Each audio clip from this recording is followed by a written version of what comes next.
मैं चाणक्य हूँ और आज मैं तुम्हें कोई साधारण ज्ञान देने नहीं आया हूँ, बल्कि तुम्हें तुम्हारे ही जीवन का वो आईना दिखाने आया हूँ जिससे तुम अब तक बचते रहे हो। तुम अपने जीवन में कई बार बड़े जोश के साथ शुरुआत करते हो, योजनाएं बनाते हो, सपने देखते हो और खुद से वादे करते हो कि इस बार तुम रुकने वाले नहीं हो। लेकिन कुछ ही दिनों के बाद तुम फिर उसी जगह पर आकर खड़े हो जाते हो जहां से तुमने शुरुआत की थी। ये सिर्फ एक आदत नहीं है, ये एक पैटर्न है और यही पैटर्न धीरे धीरे तुम्हारी पूरी जिंदगी को नियंत्रित करने लगता है। तुम सोचते हो कि तुम्हारे पास समय है, तुम सोचते हो कि अभी नहीं तो बाद में कर लेंगे, लेकिन सच्चाई ये है कि बाद में नाम की कोई चीज इस दुनिया में होती ही नहीं है। जो कुछ भी होता है वो केवल अभी में होता है और जो अभी को खो देता है वो अपने पूरे भविष्य को खो देता है। जब तुम किसी नए काम की शुरुआत करते हो तो तुम्हारे अंदर एक अस्थायी ऊर्जा पैदा होती है। ये ऊर्जा तुम्हें ये विश्वास दिलाती है कि तुम सब कुछ बदल सकते हो, तुम अपने जीवन को एक नई दिशा दे सकते हो। लेकिन ये ऊर्जा स्थायी नहीं होती, ये कुछ दिनों तक रहती है और जैसे ही कठिनाई सामने आती है, जैसे ही तुम्हें असली मेहनत करनी पड़ती है, ये ऊर्जा धीरे धीरे खत्म हो जाती है। उसी समय तुम्हारा मन तुम्हारे खिलाफ काम करना शुरू कर देता है। वो तुम्हें समझाने लगता है कि आज थोड़ा आराम कर लो, आज तुम थके हुए हो, आज सही समय नहीं है और कल से पक्का शुरू करेंगे। यही वो क्षण होता है जहां अधिकांश लोग हार मान लेते हैं, क्योंकि वे ये समझ ही नहीं पाते कि असली लड़ाई बाहर की दुनिया से नहीं, बल्कि उनके अपने मन से है। इस दुनिया के 97% लोग इसी जाल में फंसे हुए हैं। वे हर दिन अपने जीवन को बदलने की सोचते हैं, लेकिन वे कभी उस सोच को क्रिया में नहीं बदल पाते। वे हर दिन नई शुरुआत करते हैं, लेकिन उनके अंदर निरंतरता की कमी होती है। वे तुरंत परिणाम चाहते हैं और जब परिणाम नहीं मिलता तो वे अपने प्रयासों को अधूरा छोड़ देते हैं। धीरे धीरे ये आदत उनके व्यक्तित्व का हिस्सा बन जाती है। वे खुद पर भरोसा करना छोड़ देते हैं, क्योंकि उन्होंने खुद से किए हुए वादों को बार बार तोड़ा होता है। एक समय ऐसा आता है जब वे अपने आप को ही कमजोर मानने लगते हैं और यही उनकी सबसे बड़ी हार होती है। इसके विपरीत जो 3% लोग सफल होते हैं, वे कोई अलग ग्रह से नहीं आते। उनके पास भी वही समय होता है, वही परिस्थितियां होती हैं, लेकिन उनके सोचने का तरीका अलग होता है। वे ये समझ चुके होते हैं कि सफलता कोई एक बड़ा कदम नहीं है, बल्कि ये हजारों छोटे छोटे कदमों का परिणाम है। वे जानते हैं कि उन्हें हर दिन कुछ ना कुछ करना है, चाहे उनका मन करे या ना करे। वे अपने मन की नहीं, अपने नियमों की सुनते हैं। जब उनका मन उन्हें रोकता है, तब वे खुद को मजबूर करते हैं आगे बढ़ने के लिए। यही आदत उन्हें बाकी लोगों से अलग बनाती है। अगर तुम सच में अपने जीवन को बदलना चाहते हो, तो तुम्हें सबसे पहले अपने लक्ष्य को स्पष्ट करना होगा। जब तक तुम्हें ये नहीं पता होगा कि तुम कहाँ जाना चाहते हो, तब तक तुम कहीं नहीं पहुँच पाओगे। अस्पष्ट लक्ष्य तुम्हारी ऊर्जा को बिखेर देते हैं, जबकि स्पष्ट लक्ष्य तुम्हारी पूरी ऊर्जा को एक दिशा में केंद्रित कर देते हैं। इसके बाद तुम्हें एक ठोस योजना बनानी होगी। केवल सोचने से कुछ नहीं होता, तुम्हें ये तय करना होगा कि तुम हर दिन क्या करोगे, कितनी देर करोगे और कैसे करोगे। जब तुम्हारा लक्ष्य छोटे छोटे कार्यों में बंट जाता है, तो वो डरावना नहीं लगता, बल्कि अचीवेबल लगने लगता है। निरंतरता इस पूरे खेल का सबसे महत्वपूर्ण हिस्सा है। तुम रोज 100% नहीं दे सकते, लेकिन तुम रोज 1% जरूर दे सकते हो, और यही 1% समय के साथ मिलकर एक बहुत बड़ा परिणाम बन जाता है। यही कारण है कि सफल लोग छोटे छोटे कार्यों को भी गंभीरता से लेते हैं, क्योंकि वे जानते हैं कि यही छोटे कदम उन्हें बड़ी सफलता तक ले जाएंगे। इसके साथ ही तुम्हें अपने आसपास के लोगों पर भी ध्यान देना होगा। तुम्हारी संगति तुम्हारे विचारों को प्रभावित करती है और तुम्हारे विचार तुम्हारे कार्यों को। अगर तुम ऐसे लोगों के बीच रहोगे जो हमेशा बहाने बनाते हैं, तो तुम भी वही सीखोगे। लेकिन अगर तुम ऐसे लोगों के बीच रहोगे जो मेहनत करते हैं, तो तुम्हारे अंदर भी वही आदत विकसित होगी। सबसे कठिन लेकिन सबसे जरूरी काम है अपने मन पर नियंत्रण पाना। तुम्हारा मन हमेशा आसान रास्ता चुनना चाहता है, क्योंकि वो तुम्हें सुरक्षित रखना चाहता है। लेकिन तुम्हें यह समझना होगा कि सुरक्षा और विकास एक साथ नहीं मिल सकते। अगर तुम सुरक्षित रहना चाहते हो, तो तुम कभी आगे नहीं बढ़ पाओगे, और अगर तुम आगे बढ़ना चाहते हो, तो तुम्हें असुविधा को स्वीकार करना होगा। तुम्हें अपने मन का मालिक बनना होगा, ना कि उसका गुलाम। जब तुम अपने मन को नियंत्रित करना सीख जाते हो, तब तुम्हारे लिए कोई भी लक्ष्य असंभव नहीं रहता। निर्णय लेने की क्षमता भी उतनी ही महत्वपूर्ण है। जो लोग हर चीज के लिए सही समय का इंतजार करते हैं, वे जीवन में कुछ भी हासिल नहीं कर पाते। सही समय कभी नहीं आता, तुम्हें खुद ही उसे सही बनाना पड़ता है।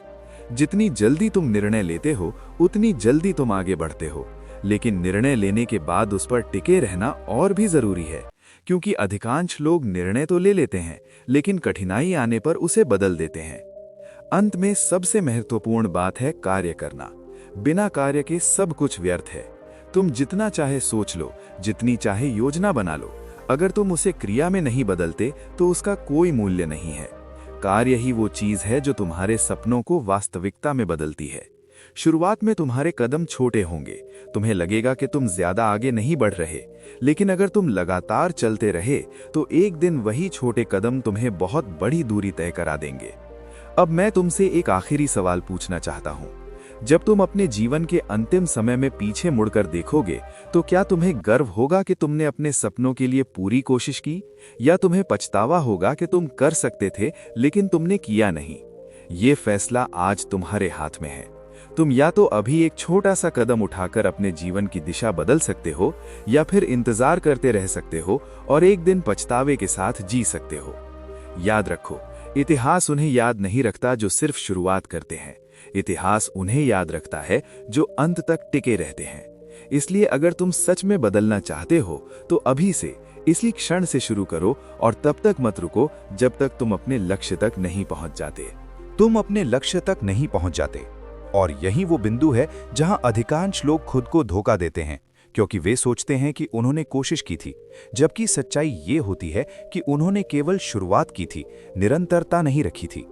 कोशिश और परिणाम के बीच जो पुल होता है, वो केवल और केवल अनुशासन से बनता है। बिना अनुशासन के तुम्हारी हर कोशिश अधूरी रह जाती है, चाहे तुम कितने ही प्रतिभाशाली क्यों ना हो। इस दुनिया में प्रतिभा से ज्यादा महत्व उस व्यक्ति का है जो लगातार प्रयास करता है, क्योंकि अंत में वही व्यक्ति जीतता है जो मैदान में टिके रहने की क्षमता रखता है। अब तुम ये समझो कि तुम्हारे अंदर जो संघर्ष चल रहा है, वो असल में दो शक्तियों के बीच का युद्ध है। एक तरफ तुम्हारा मन है जो तुम्हें आराम, सुरक्षा और आसान रास्ते की ओर खींचता है, और दूसरी तरफ तुम्हारी आत्मा है जो तुम्हें आगे बढ़ने, कुछ बड़ा करने और अपने वास्तविक सामर्थ्य को पहचानने के लिए प्रेरित करती है। ये युद्ध हर दिन होता है। हर सुबह जब तुम उठते हो, हर बार जब तुम्हें कोई कठिन काम करना होता है, और हर बार जब तुम्हारे सामने कोई बहाना आता है। तुम हर बार एक पक्ष चुनते हो, और धीरे धीरे वही चुनाव तुम्हारी पहचान बन जाता है। तुम्हें यह भी समझना होगा कि महानता किसी एक बड़े अवसर का परिणाम नहीं होती, बल्कि ये रोज के छोटे छोटे चुनावों का परिणाम होती है। जब तुम सुबह उठकर अपने लक्ष्य की दिशा में काम करते हो, जब तुम अपने आराम को त्याग कर अपने भविष्य के लिए मेहनत करते हो, जब तुम अपने मन की आवाज को नजरअंदाज करके अपने नियमों का पालन करते हो, तब तुम धीरे धीरे अपने आप को उस व्यक्ति में बदल रहे होते हो जो सफलता के योग्य है। ये बदलाव तुरंत दिखाई नहीं देता, लेकिन समय के साथ ये इतना गहरा हो जाता है कि तुम्हारी पूरी पहचान बदल जाती है। अब जरा उस दर्द के बारे में सोचो जिससे तुम बचने की कोशिश करते हो। मेहनत का दर्द अस्थायी होता है, लेकिन पछतावे का दर्द स्थायी होता है। आज अगर तुम थोड़ी मेहनत करने से बचते हो तो तुम अपने भविष्य में एक बहुत बड़ा पछतावा जोड़ रहे होते हो, लेकिन अगर तुम आज उस दर्द को स्वीकार कर लेते हो तो तुम अपने भविष्य को मजबूत बना रहे होते हो। तुम्हें ये निर्णय लेना होगा कि तुम किस दर्द को चुनना चाहते हो, क्योंकि दर्द से तुम बच नहीं सकते। तुम केवल ये तय कर सकते हो कि तुम किस प्रकार का दर्द झेलोगे। तुम्हारी सबसे बड़ी समस्या ये नहीं है कि तुम सक्षम नहीं हो, बल्कि ये है कि तुम अपने ही सामर्थ्य को पहचान नहीं पा रहे हो। तुम्हारे अंदर वो शक्ति है जो तुम्हें किसी भी लक्ष्य तक पहुंचा सकती है, लेकिन वो शक्ति तभी बाहर आती है जब तुम खुद को चुनौती देते हो, जब तुम अपने आराम के दायरे से बाहर निकलते हो, और जब तुम बार बार गिर कर भी उठने का साहस रखते हो। यही वो गुण है जो साधारण लोगों को असाधारण बनाता है। तुम्हें यह भी समझना होगा कि सफलता का रास्ता कभी सीधा नहीं होता। इसमें असफलताएं आती हैं, रुकावटें आती हैं और कई बार ऐसा लगता है कि तुम सही दिशा में नहीं जा रहे। लेकिन यही वे क्षण होते हैं जहां तुम्हारी असली परीक्षा होती है। अगर तुम इन क्षणों में टिके रहते हो, अगर तुम हार नहीं मानते, तो यही संघर्ष तुम्हें मजबूत बनाता है। हर असफलता तुम्हें कुछ सिखाने के लिए आती है, और अगर तुम उससे सीखते हो तो वो असफलता नहीं बल्कि एक कदम आगे बढ़ने का अवसर बन जाती है। अब उस कारीगर की कहानी को फिर से याद करो, जिसने रोज एक पत्थर उठाया था। उसने कभी ये नहीं सोचा कि वो एक दिन में मंदिर बना देगा। उसने केवल ये सोचा कि वो आज अपना एक पत्थर रखेगा। यही सोच उसे बाकी लोगों से अलग बनाती है। वो भविष्य के बारे में चिंतित नहीं था, वो केवल अपने आज पर ध्यान दे रहा था। और यही कारण था कि वो धीरे धीरे अपने लक्ष्य के करीब पहुंचता चला गया। यही सिद्धांत तुम्हारे जीवन में भी लागू होता है। अगर तुम हर दिन अपना एक छोटा कदम उठाते हो तो तुम एक दिन बहुत बड़ी दूरी तय कर लोगे। अब समय आ गया है कि तुम अपने जीवन की जिम्मेदारी खुद लो। दूसरों को दोष देना बंद करो, परिस्थितियों को दोष देना बंद करो और ये स्वीकार करो कि तुम्हारे जीवन का नियंत्रण तुम्हारे हाथ में है। जब तुम ये स्वीकार कर लेते हो, तभी तुम अपने जीवन को बदलने की दिशा में पहला कदम उठाते हो। जिम्मेदारी लेना कठिन होता है, लेकिन यही वो चीज है जो तुम्हें शक्तिशाली बनाती है। तुम्हें यह भी समझना होगा कि अनुशासन एक दिन में नहीं आता, ये धीरे धीरे बनता है, हर दिन के छोटे छोटे निर्णयों से। जब तुम खुद से किया हुआ एक छोटा वादा पूरा करते हो तो तुम्हारा आत्मविश्वास बढ़ता है, और जब तुम बार बार ऐसा करते हो तो तुम्हारे अंदर एक नई पहचान बन जाती है। तुम खुद को एक ऐसे